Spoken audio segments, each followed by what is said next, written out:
I'm going to go ahead and do one more tonight. I'll do the slang and lexicon. Let me just pull up the file. Okay, so immediately the most used piece of slang in the novel is Akira. And Akira, from the anime film, Akira, the one about the kid who gets given psychic powers and destroys most of Tokyo with them.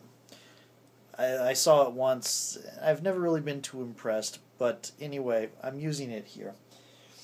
Akira is a derogatory term for a psychic, not just any psychic. These are the psychics that either. The most polite use of it is to indicate a psychic who doesn't know what they are, doesn't know what they can do, and does stuff on accident. That's the most polite use for it, is an Akira who's ignorant. Is a psychic who's ignorant of a talent, person who's born with a talent that is ignorant of what they can do. Um, then you have the other sort of Akira. The Akira that thinks, hey, I have superpowers. I don't need to go practice or anything. I can just do stuff. The ones that just recklessly cast about with their powers to do whatever they want to do or do what they think they need to do or something like that. I'm a superhero types, basically. The ones that say, why do I need to train? I can just do this and zap them and I'm good. Those are the kinds that are called Akiras most often, and it basically is talking about how they tend to cause they tend to cause destruction around them. These are the kinds they there's two types of loss. There's two types of poor control for psychics. There's leaking, which is very slow. It's probably fairly constant and to produce, and sometimes can result rather than loss of lack of skill and control as a result of mental trauma, and that's why Asia has trouble with making people feel uncomfortable around her. She leaks, and she's a death seer, so people around her feel close to death, and it makes them very uncomfortable. Notice that Hell doesn't really have a problem of making people feel uncomfortable, but half her body is crippled. Generally the same reason, but she has other issues as well. Then the other thing is you have episodes. An episode is a blatant, clear expression of psychic ability that is uncontrolled. And Akiras are most connected to the to episodes. So getting called an Akira is basically being called an idiot. I don't have a similar idiot term for people who are sorcerers or channelers or shapers, because that's trained, and that indicates that they know they need to be trained. So that indicates that they're not really Akiras because they've gotten the training, but they're still idiots. And Akira has just either doesn't know they need the training or doesn't think they need the training. It's like, why do I need to read books to know how to shoot stuff? Duh. Anyway, that's one. Then you have, let's see here, another good one. Butterfly. I haven't actually used that, but that's a psych freelancer. That's the general term for that psych in the community uses to describe people who work for psych occasionally. The reason why they call them butterflies is because there's this type of paper that they make. You write a message on it, you fold it up, and you think about the person you want to get the message, and it turns into a butterfly and teleports off to them.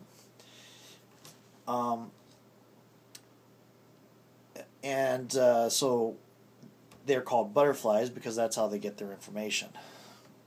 And butterflies are generally pretty well. Which brings up another thing: freelancer. Freelancers. When a soldier or a mercenary or a spy talks about a freelancer, they are talking about a psychic. And so there aren't many real people. This indicates someone who calls them freelancers assuming they know about psychics, they generally only use the term for psychics. So a freelance photographer, a freelance artist, in the common day, freelancer is just somebody who does work for whoever they are working for at the moment. But when a lot of the black ops or spec ops types say freelancer, or mercenaries, or deeper underworld criminal types, not the lower level thugs and all that, but the kind that have interest in world events, those kind of people say freelancer, they're talking about a psychic for hire. And then you have the community. The community is, with capital letters implied, refers to the local population of psychics and non-humans, usually implies civilians and pretty much no skill or experience with fighting. The community are normal people that just happen to have either psychic abilities or not be human or both. They fit in very well. They don't stand out for the most part. Then you have familiars, are demonic crafted tools, weapons, and companions. They have a rather organic look to them. If people were to test them, they would genetically test as snakes, even if it's a sword, but it might genetically test as a snake. Or it's a bracelet, but it might genetically test as a snake. Or it looks like kind of a cat, like Lisbeth does in the book. Lisbeth looks like a cat, but she's really a genetically modified snake. Then you have Cthulhu's, which is common slang for nameless things that are unique and very, very powerful. Gods call them Cthulhu's, demons call them Cthulhu's, everybody calls them Cthulhu's. There isn't actually a Cthulhu in existence in this Divine Blood setting. Lovecraft existed, Cthulhu didn't. Corruption, I've already said, is what psychics call it when the life force gets damaged. A cuckoo is a derogatory term for changeling. Changelings are people that are born looking human and around puberty expressed as what they really are. And they're also called cuckoos, like the cuckoo bird, which would lay its eggs in other birds' nests so that bird would raise their young. And then their young would steal all the food and live on when the nest birds would suffer for loss of food. So, but it's a derogatory term. You do not call a changeling a cuckoo without offending them. Changeling is the preferred term for the ones that are born looking human but become something else later. Cosmic janitor. A cosmic janitor is a derogatory term for pretty much any god or demon in the first tier, which is the highest power. Because the only reason gods and demons give out first tier power anymore is to keep an eye on things like Yellowstone, or the volcanoes in Iceland, or earthquakes in Japan, or anything that has potentially worldwide consequences. Meteors coming out of space.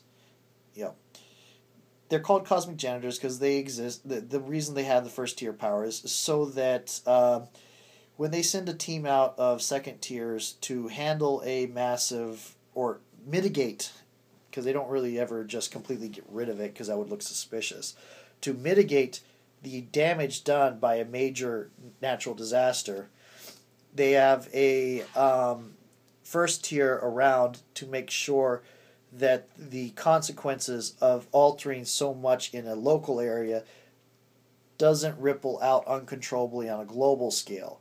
Like shutting down a volcano causing several other volcanoes to erupt elsewhere, or an earthquake elsewhere. The first tier is responsible for spreading out some of the effect. Let's see. Something else. Runes are like familiars, but for gods. They're based off of a plant DNA. It used to be like a seaweed, but they most often appear as trees. Goat man.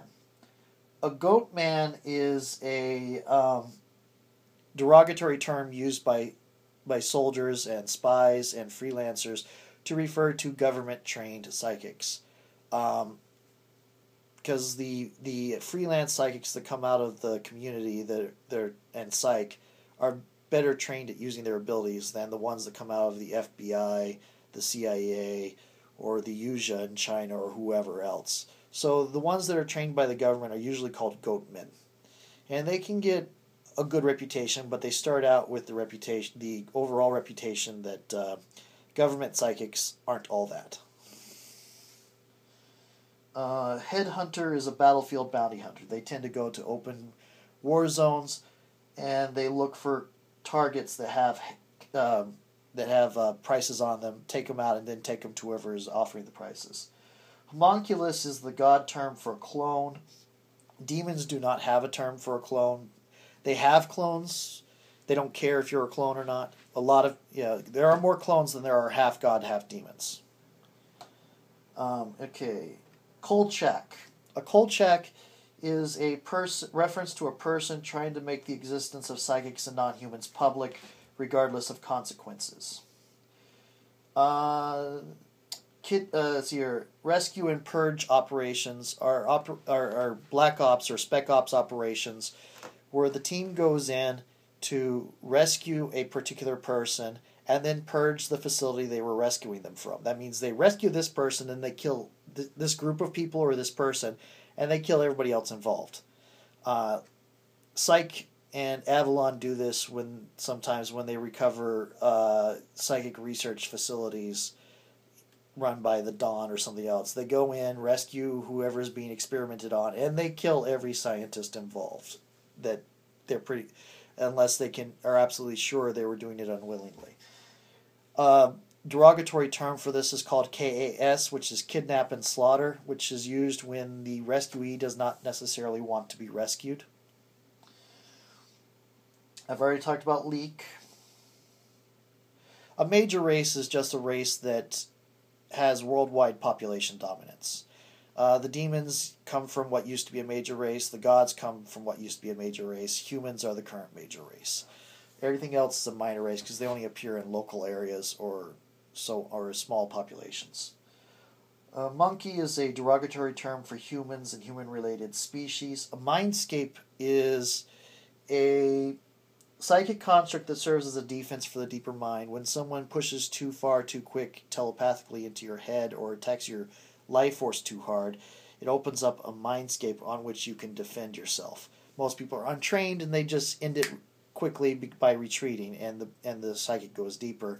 But even untrained mortals have rather impressive defenses if they were ever to bother to use them. Nameless are unique creatures with lots of power. Those are the Cthulhus I was talking about earlier.